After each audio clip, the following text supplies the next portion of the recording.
I believe that the President has selectively enforced the law in some instances, ignored the law in other instances, and in a few cases unilaterally attempted to change the law altogether. How sad it is that we come here and do things the American public thinks are a waste of time while not doing things Americans think are very important. We have chosen to bring this legislation forth today to sue the President over his selective implementation of the Affordable Care Act because it is the option most likely to clear the legal hurdles necessary to succeed and to restore the balance between the branches intended by the founders. It is unconscionable that when this do-nothing Republican Congress finally decided to do something, it's suing the President for doing his job when they refused to do theirs.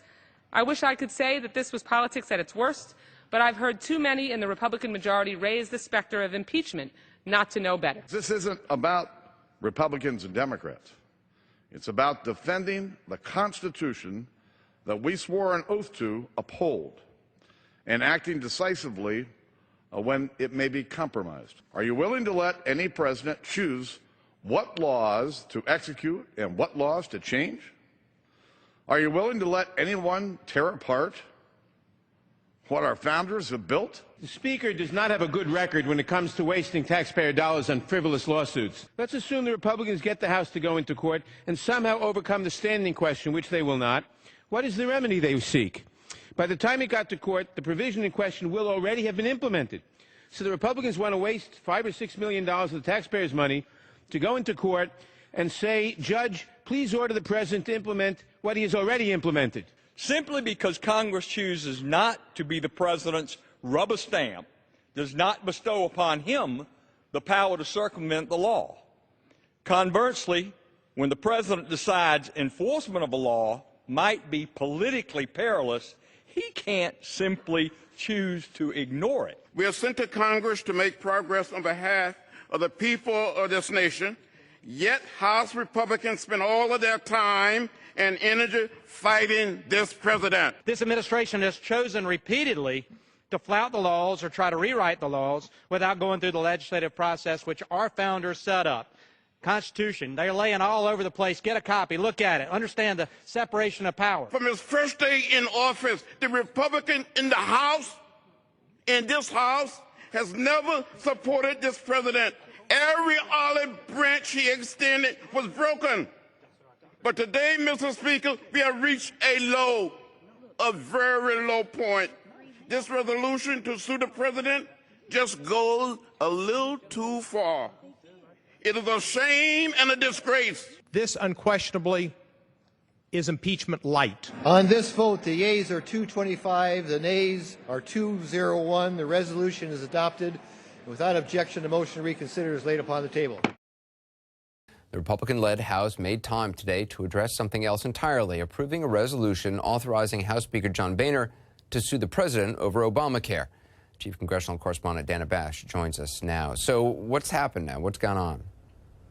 Well, we're not really sure what happens next, Anderson. This was just the first step. And we're not sure, actually, if the lawsuit is going to take time and even go into the courts, because what's happened is the House has approved a resolution authorizing the lawsuit. Then they're going to set up a legal team, and then that legal team is going to determine when and where to put that lawsuit in. If you get a little lost, I think that's the point here, because this is kind of uncharted territory. It's unclear whether or not whatever court the House goes to, the judge is going to accept this, whether they're going to say that the House Republicans have legal standing to wage this suit at all. But you know what? Even if a judge does take the case, it's unclear how long it could take. It could take months, it could take years, and not be finished until after the president leaves office. How does it even work, though? I mean, does someone have to serve the president with a subpoena? Don't think it's quite that dramatic, but again, it's going to be a question before we even get to that kind of situation about whether or not a court will even accept it. So, I mean, just let's look at the politics. How serious is this? Is this just the latest politics on both sides? It's just a sign of the polarization in Washington? Well, if you listen to House Republicans, they say, no, it's not about politics. This is not about the GOP versus Barack Obama. It's a constitutional struggle between the two branches of government. The House defending against the president, they say, is abusing his power. But let's get real. Of course, this is political. We're 3 months away from a midterm election. Midterms tend to be all about motivating the base, and conservative voters are highly motivated by the notion of President Obama's executive overreach. But, you know, Anderson, Democrats are doing their best to take political advantage, too. They're sending out emails to their donor lists as fast as they can write them. They're raising money off the prospect of Republicans not just suing the president, but they're warning that this is just a prelude to Republicans trying to impeach the president. Now, you probably heard John Boehner saying that's not going to happen. It's just a Democratic scam.